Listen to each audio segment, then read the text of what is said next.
બજરંગ પુનિયા બાદ આજે મહિલા પહેલવાન વિનેશ ફોગાટે પણ પોતાનો અર્જુન એવોર્ડ પરત કરી દીધો છે। જ્યારે તે સન્માન પરત કરવા જઈ રહી હતી આ દરમિયાન તેમને પોલીસે કર્તવ્ય પથ પર રોકી લીધી। જો કે વિનેશે પોતાનો અર્જુન એવોર્ડ પુરસ્કાર કર્તવ્ય પથ બેરિકેડ્સ પર મૂકી દીધો। આ અગાઉ બજરંગ પુનિયા સાથે પણ આવું જ બન્યું હતું અને તેમણે પણ રોડ પર પોતાની પદ્મશ્રી એવોર્ડ મૂકી દીધો હતો। આ સમગ્ર વિવાદ પર તેની બહેન વિનેશની બહેન બબીતા ફોગાટે આ અંગે કોઈ પ્રતિક્રિયા આપવાનો ઇનકાર કરી દીધો હતો।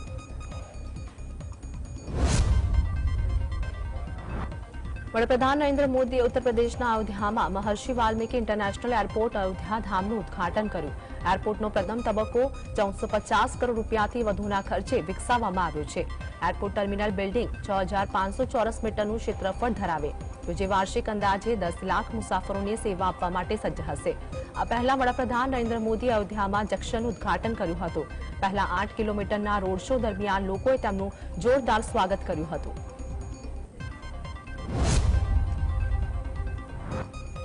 उत्तर प्रदेश अयोध्या में नवनिर्मित महर्षि वाल्मीकि इंटरनेशनल एरपोर्ट पर अयोध्या धाम पहुंचवा माटेनी प्रथम फ्लाइट में अद्भुत नजारो जोवा मळ्यो हतो।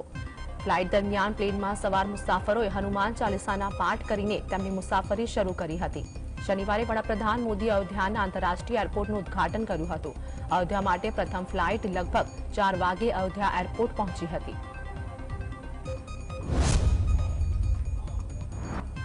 रामलल्लाना टेन्टमां बेठेलाने याद करता पीएम मोदीए કહ્યું કે એક સમય હતો જ્યારે અયોધ્યામાં રામલલ્લા ટેન્ટમાં બેઠા હતા। આજે માત્ર રામલલ્લાને જ પાકું ઘર નથી મળતું પરંતુ દેશના 4 કરોડ ગરીબોને પણ પાકું મકાન મળ્યું છે। આજનો ભારત તેના તીર્થસ્થાનોની શોભા વધારી રહ્યો છે અને ડિજિટલ ટેકનોલોજીની દુનિયામાં પણ ડૂબી ગયો છે। આજે દેશમાં માત્ર કેદારધામ જ નહીં પરંતુ 315 થી વધુ નવી મેડિકલ કોલેજો પણ બનાવવામાં આવી છે।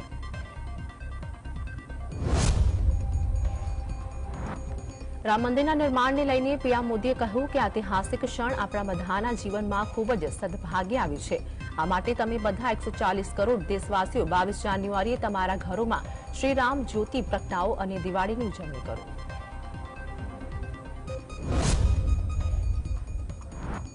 प्रधानमंत्री नरेंद्र मोदीए કહ્યું કે હું આજે राममय अयोध्या धाम में विविध विकास परियोजनाओं उद्घाटन और शिलान्यास करता हूँ गर्व अनुभवुं छूं।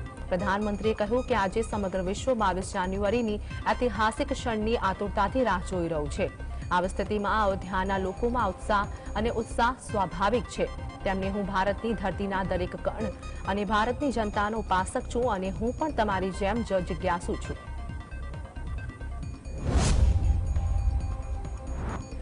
અયોધ્યામાં વડાપ્રધાન નરેન્દ્ર મોદીએ રોડ શો કર્યો। લોકોએ પીએમ મોદીનું તેમના કાફલા પર ફૂલોની વર્ષા કરીને સ્વાગત કર્યું હતું। आ पहला महर्षि वाल्मीकि एरपोर्ट पर सीएम योगी आदित्यनाथे तेमनुं स्वागत कर्युं हतुं। पीएमना स्वागत माटे शहेरने फूलोथी शणगारवामां आव्युं हतुं। पीएम मोदीनुं शंख अने ढोल वगाड़ी स्वागत करायुं।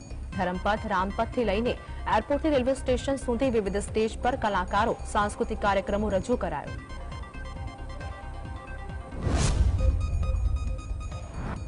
वडाप्रधान नरेंद्र मोदीए पुनर्विकसित अयोध्या धाम जंक्शन रेलवे स्टेशन ने राष्ट्र ने समर्पित कर्યું। आ સાથે જ તેમણે દેશના જુદા જુદા સ્ટેશનો પરથી ચાલતી 6 વંદે ભારત અને 2 અમૃત ભારત ટ્રેનને પણ ફ્લેગ ઓફ કર્યું।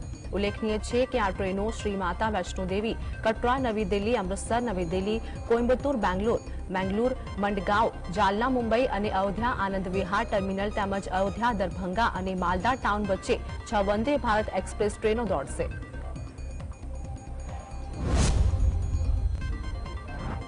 अयोध्या में 22 जान्युआरीना रोज रामलल्लानी प्राण प्रतिष्ठा करवामां आवशे। आ अवसरने पगले जाणे के समग्र देश आ प्रसंगनी राह जोई रह्यो छे।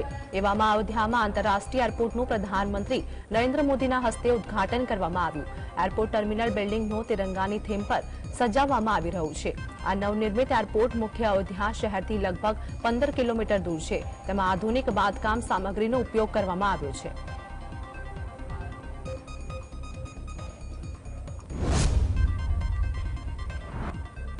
राजस्थान में भजनलाल सरकारना मंत्रीमंडळનું विस्तरण કરવામાં આવ્યું છે। રાજ્યપાલ કલરાજ મિશ્રાએ 22 મંત્રીઓને શપથ લેવડાવ્યા હતા, જેમાં 12 કેબિનેટ અને 5 રાજ્યમંત્રીઓ સ્વતંત્ર હવાલો અપાયો। 5 રાજ્યમંત્રીઓનો સમાવેશ થાય છે। કિરોડીલાલ મીણા સાંસદ પદ છોડીને ધારાસભ્ય બન્યા। રાજ્યવર્ધનસિંહ રાઠોડને કેબિનેટ મંત્રી બનાવવામાં આવ્યા છે। સુરેન્દ્રપાલ સિંહ ટીટીએ મંત્રી તરીકે શપથ લીધા બાદ મોદીના સમર્થનમાં સૂત્રોચ્ચાર કરવામાં આવ્યા હતા।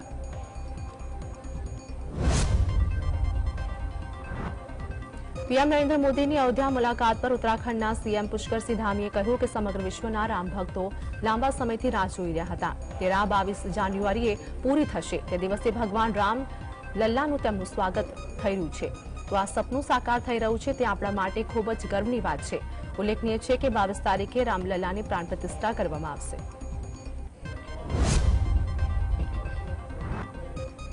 22 જાન્યુઆરી ઐતિહાસિક તારીખ છે જેનું સપનું દરેક રામ ભક્ત લાંબા સમયથી જોઈ રહ્યા છે અયોધ્યામાં લાંબી રાહ જોયા બાદ અંતે રામલલ્લાની પ્રાણ પ્રતિષ્ઠા થવા જઈ રહી છે આ વચ્ચે મહારાષ્ટ્રમાં નેતા સંજય રાઉતે મોટું નિવેદન આપ્યું છે લોકસભા ચૂંટણીને ધ્યાનમાં રાખી સંજય રાઉતે બીજેપી પર નિશાન સાધ્યું છે તેમણે કહ્યું કે 22 જાન્યુઆરી બાદ ભારતીય જનતા પાર્ટી ભગવાન રામને પણ ઉમેદવાર બનાવી દેશે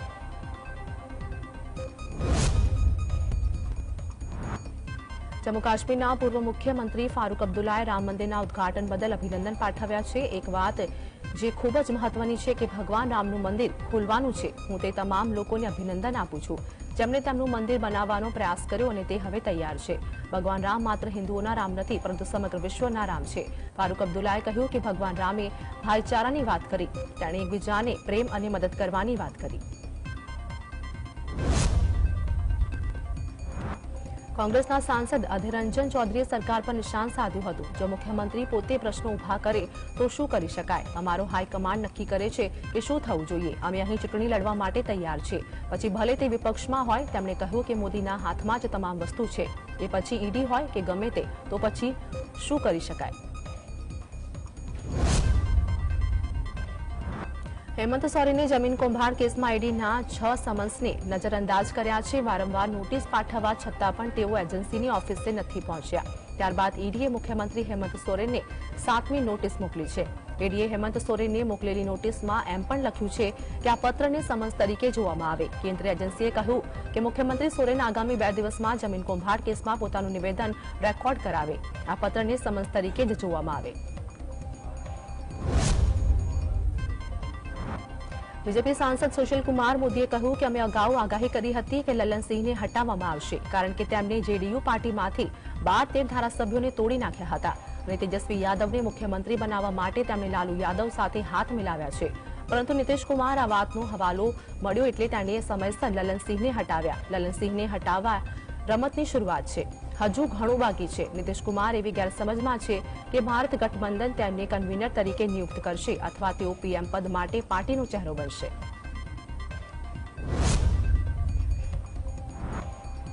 નેપાળના પોખરામાં યતિ એરલાઇન્સનું વિમાન દુર્ઘટનાગ્રસ્ત થયું હતું અકસ્માતમાં લગભગ 72 લોકોએ જીવ ગુમાવ્યા હતા અકસ્માતના લગભગ 1 વર્ષ બાદ રિપોર્ટ સામે આવ્યો છે આ રિપોર્ટમાં અકસ્માતના કારણો સામે આવ્યા છે નેપાળ સરકાર દ્વારા રચવામાં આવેલી ટીમે યેતી એરલાઇન્સ વિમાન દુર્ઘટના કેસમાં રિપોર્ટ જાહેર કર્યો છે કે પ્લેન ક્રેશ થવાનું કારણ કદાચ પાયલોટ્સ દ્વારા પાવર સપ્લાય બંધ કરવામાં આવી શકે છે રિપોર્ટમાં કહેવામાં આવ્યું છે કે યતિ એરલાઇન્સનું વિમાન ત્રિભુવન ઇન્ટરનેશનલ એરપોર્ટથી પોખરા માટે ટેક ઓફ થયું હતું આ દરમિયાન વિમાને ઉડાન દરમિયાન નિયંત્રણ ગુમાવ્યું અને જમીન સાથે અથડાયું જેડીયુમાં નીતિશ કુમાર નવા અધ્યક્ષ બનતા હવે રાજકીય બજારમાં નવી અટકણો શરૂ થઈ ગઈ છે સૂત્રો અનુસાર માહિતી સામે આવી છે કે નીતિશ કુમાર ભાજપ સાથે ફરી પાછા ફરે તેવી અટકણો લગાવવામાં આવી રહી છે જો કે શુક્રવારે જનતા દળની રાષ્ટ્રીય કાર્યકારિણીની બેઠકમાં પ્રસાર થયેલા ઠરાવ પરથી જોઈ શકાય છે કે હાલમાં તેઓ એનડીએમાં જોડાવાના મૂડમાં નથી જેડીયુએ પોતાના પ્રસ્તાવમાં કહ્યું કે બિહારના મુખ્યમંત્રી નીતિશ કુમારને ઇન્ડિયા ગઠબંધનમાંથી વડાપ્રધાન પદના ઉમેદવાર કે મહાગઠબંધનના સંયોજક બનાવવામાં રસ નથી ઇસરો હવે પરમાણુ ઇંધણથી સંચાલિત થતા રોકેટ પર કામ કરી રહ્યું છે આ રોકેટની શરૂઆતની ડિઝાઇન પણ તૈયાર થઈ ચૂકી છે જો આગામી અમુક વર્ષોમાં આ ન્યુક્લિયર એન્જિનથી ચાલતું રોકેટ તૈયાર થઈ જશે તો ભારત લાંબા અંતરે આવેલા કોઈપણ ગ્રહ સુધી ઓછામાં ઓછા સમયમાં પોતાનું સ્પેસક્રાફ્ટ પહોંચાડી શકશે ન્યુક્લિયર રોકેટનો ફાયદો એ થશે કે ભવિષ્યમાં ચંદ્ર અને મંગળ ગ્રહના મિશનમાં એસ્ટ્રોનોટ્સને પાછા આવવામાં તકલીફ નહીં પડે અને આ સાથે જ ઈંધણની પણ ચિંતા નહીં હોય પરમાણુ ઈંધણથી ચાલતું રોકેટ સૌરમંડળ બહારના તમામ મિશન માટે શ્રેષ્ઠ સાબિત થશે કે કેમ આવા ડીપ સ્પેસ મિશન માટે આ પ્રકારનું સુવિધા નિતાંતી જરૂર છે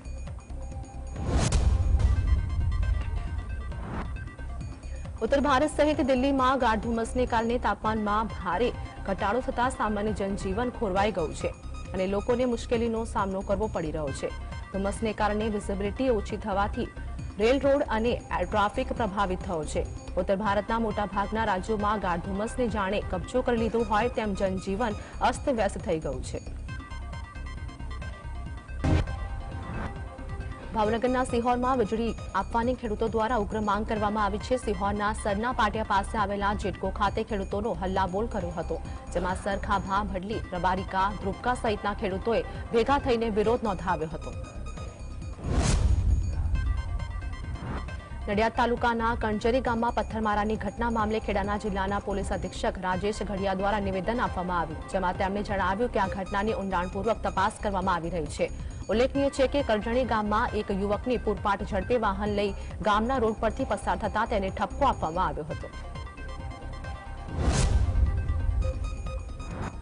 સુરેન્દ્રનગરના મૂડી ગામ સહિત 20 ગામના લોકોને પાણી નહીં મળવાને કારણે ગ્રામજનોમાં રોષ ફાટી નીકળ્યો છે. ગામમાં ભાજપના નેતાઓ વિરુદ્ધ પોસ્ટર લગાવવામાં આવ્યા છે અને ભાજપના નેતાઓની પ્રવેશબંધી કરી છે. ઉલ્લેખનીય છે કે ખોંડુ ગામના ખેડૂતોએ મૂડીના 20 ગામોના ખેડૂતો સિંચાઈના પાણી માટે જે આંદોલન કરી રહ્યા છે.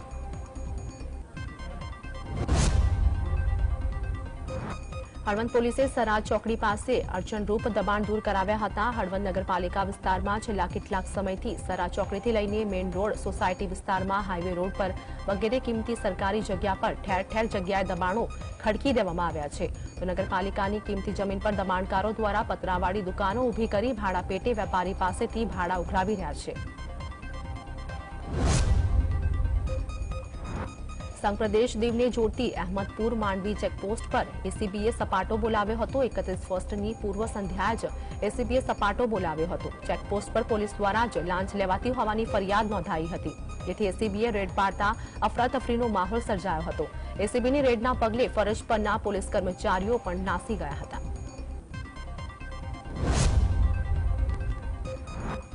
ગિફ્ટ સિટીમાં દારૂ પીવાની છૂટને લઈને રાજ્યના ગૃહ વિભાગ દ્વારા સત્તાવાર નિયમો જાહેર કરવામાં આવ્યા છે. આ નિયમો અનુસાર વાઇન એન્ડ ડાઇન ફેસિલિટીમાં જ છૂટ આપવામાં આવશે.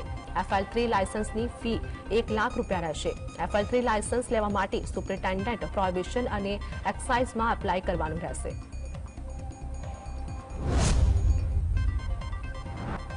આગામી 31 ડિસેમ્બરના દિવસે રાજ્યમાં કાયદો અને વ્યવસ્થા જળવાઈ રહે તે માટે રાજ્યના પોલીસ વડાએ એક્શન પ્લાન તૈયાર કર્યો છે.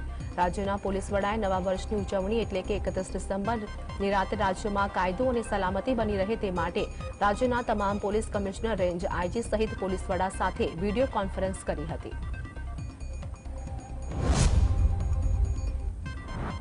ગુજરાત રાજસ્થાનના સરહદી વિસ્તાર ધરાવતી અમીરગઢ ચેકપોસ્ટ પર 31ને લઈને સુરક્ષામાં વધારો કરવામાં આવ્યો. 31ની ઉજવણી માટે રાજસ્થાનથી ગુજરાતમાં દારૂની હેરાફેરી ન થાય તે માટે રાજસ્થાનના હિલ સ્ટેશનોમાં ગયેલા લોકો નશામાં ધૂત થઈ ગુજરાતમાં ન પ્રવેશે અને તેને લીધે કોઈ અનિચ્છનીય બનાવ ન બને તે માટે બ્લેથરઝાઇઝર દ્વારા તપાસ કરવામાં આવી છે.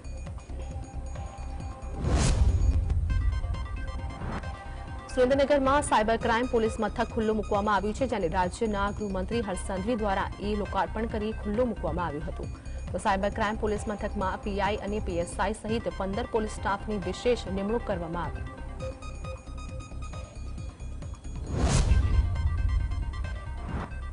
લોકસભા ચૂંટણીને લઈને ગુજરાત પ્રદેશ ભાજપ એક્શન મોડમાં છે. 2 દિવસ ભાજપ કાર્યાલય કમલમમાં બેઠક મહત્વના મુદ્દે ચર્ચાઓ થઈ અને ભાજપે પૂર્વ મંત્રી અને સિનિયર નેતાઓની લોકસભા ચૂંટણીની જવાબદારી સોંપી છે.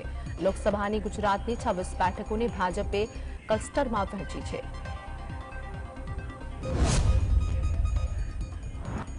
લોકસભા ચૂંટણીને ગુજરાત ભાજપ એક્શન મોડમાં છે, ત્યારે પ્રદેશ હોદ્દેદારોની બેઠક બાદ પ્રદેશ ભાજપના તમામ મોરચાની પણ બેઠક યોજાઈ હતી. આ બેઠકમાં યુવા મોરચા, મહિલા મોરચા, કિસાન મોરચા, એસટી મોરચા, ઓબીસી મોરચા સહિતના તમામ મોરચાના મુખ્ય હોદ્દેદારો હાજર રહ્યા હતા.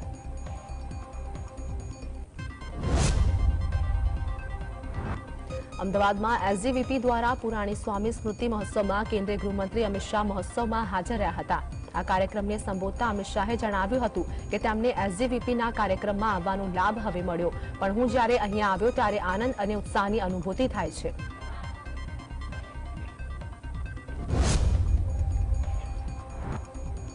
જમ્મુ તાવી ટ્રેનમાં બોમ્બ હોવાનો કોલ કરીને અફવા ફેલાવનાર શખ્સને લઈને ચોંકાવનારો ખુલાસો થયો છે. અમિત નામનો આ શખ્સ બેરોજગારીથી કંટાળી આપઘાત કરવા માંગતો હતો. ટ્રેનમાં ભૂલી ગયેલા સામાનમાંથી સુસાઇડ કરવા માટેની દવાની બોટલ પણ મળી છે. ટ્રેનમાં બોમ્બ હોવાને લઈને કંટ્રોલ રૂમમાં કોલ કરનાર અમિતની મહેસાણા પોલીસે ઊંઝાથી અટકાયત કરી હતી.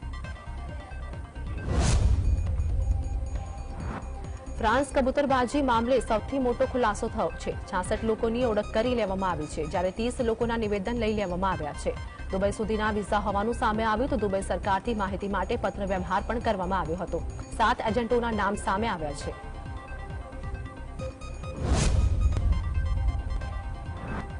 રાજકોટ અમદાવાદ હાઈવે ઉપર ટ્રક ચાલકો દ્વારા માલિયાસણ ચોકડી નજીક ચક્કાજામ કરવામાં આવ્યું. નવા અકસ્માત કાયદાને લઈને ચક્કાજામ કરવામાં આવ્યો હતો.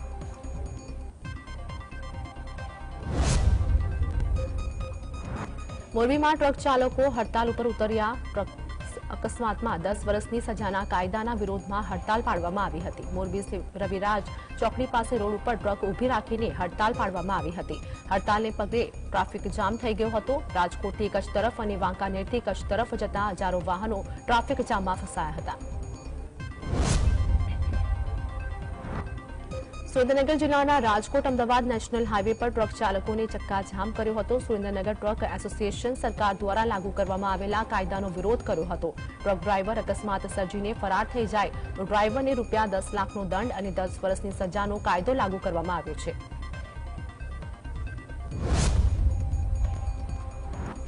સુરેન્દ્રનગરના દુધરેજ સંયુક્ત નગરપાલિકાના સફાઈ કર્મચારીઓએ લઘુત્તમ વેતન નહીં ચૂકવાતા નગરપાલિકા સામે વિરોધ નોંધાવ્યો હતો. નગરપાલિકા દ્વારા છેલ્લા 4 માસથી પગારની ચૂકવણી નહીં કરવા મામલે સત્તાધીશોના નામના નારા લગાવીને સફાઈ કર્મચારીઓએ વિરોધ દર્શાવ્યો હતો. અમદાવાદ મ્યુનિસિપલ ટ્રાન્સપોર્ટ સર્વિસ એટલે કે AMTS દ્વારા આગામી દિવસોમાં બસ સેવામાં બાકી રહેલા રિંગ રોડ ઉપર બસ દોડાવવામાં આવશે. શનિવારે મળેલી AMTS કમિટીમાં અંગે ચર્ચા વિચારણા કરવામાં આવી હતી. જૂનાગઢ જિલ્લાના ગિરનાર પર્વત માટે હાઈકોર્ટની ઝાટકણી બાદ જિલ્લા પ્રશાસને મહત્વનો નિર્ણય કર્યો છે. ગિરનારમાં પ્લાસ્ટિકની વસ્તુઓ પર પ્રતિબંધ મૂકવામાં આવ્યો છે.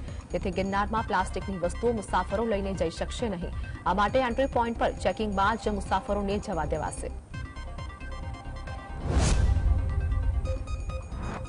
અમરેલીના સાંસદ નારણ કાછડિયા પર કોંગ્રેસ પ્રવક્તા મનીષ દોશીએ આકરા પ્રહાર કર્યા હતા. મનીષ દોશીએ કહ્યું કે અમરેલીથી પસાર થતા નેશનલ હાઈવે માટેની જમીન રાતોરાત બિન ખેતી લાયક જમીન બનાવી દેવામાં આવી છે.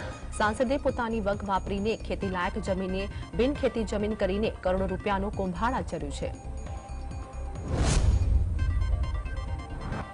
ભારતમાલા પ્રોજેક્ટને લઈને તમામ ખેડૂતો કલેક્ટર કચેરી પહોંચ્યા હતા. જ્યાં 300 જેટલા ખેડૂતો ગાંધીનગર કલેક્ટરને રજૂઆત કરવા પહોંચ્યા હતા અને ખેડૂતોએ આક્ષેપ કરતા કહ્યું કે તેમની જાણ બહાર જ 7/12માં કાચી નોંધ પાડી દેવામાં આવી છે.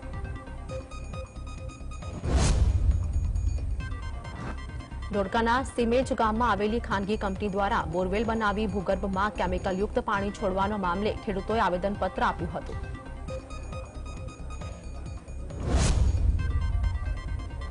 નડિયાદ બાળ રિમાન્ડ હોમની સરકારી કચેરીની જમીનમાં દુકાનો બાંધી દેવા મામલે આખરે સરકારે તમામ દુકાનો સીલ કરી હતી. દુકાન ખરીદનારાઓને 10 દિવસમાં પોતાનો જવાબ રજૂ કરવા નોટિસ પાઠવવામાં આવી હતી. કોરોના કાળ દરમિયાન રિમાન્ડ હોમના મેન્ટેનન્સને બહાના હેઠળ દુકાનો તાણી દેવામાં આવી હતી. આ દુકાનો ₹20 થી 22 લાખમાં વેચાઈ હતી. તાપી જિલ્લાના વાલોડ તાલુકાના બોહારી ગામની સંસ્થાકીય શાળામાં ફરજ બજાવતા પરિણીત શિક્ષક ઉત્તમભાઈ સોલંકી વિરુદ્ધ છેડતીનો ગુનો દાખલ કરાયો છે. આ શિક્ષક શાળાની એક શિક્ષિકાની છેડતી અને વારંવાર પીછો કરી હેરાન કરતો હતો. શાળાની શિક્ષિકાએ ચિઠ્ઠી અને ગુલાબનું ફૂલ આપી અન્ય રીતે છેડતી કરતા લંપટ શિક્ષક વિરુદ્ધ ગુનો દાખલ કરવામાં આવ્યો છે.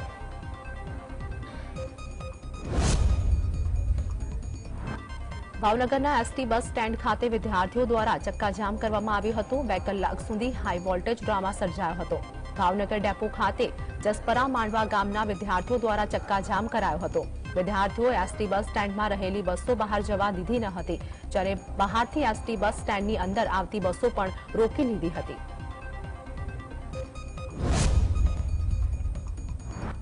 રાજ્યમાં કોરોના વાયરસના નવા વેરિયન્ટને લઈને આપના બોટાદના ધારાસભ્ય ઉમેશ મકવાણાએ મુખ્યમંત્રીને પત્ર લખ્યો. આ પત્રમાં આરોગ્ય વિભાગને સજાગ કરવા સાથે ગુજરાતમાં વાયબ્રન્ટ સમિટ 2024 મોકૂફ રાખવાની માંગ કરી.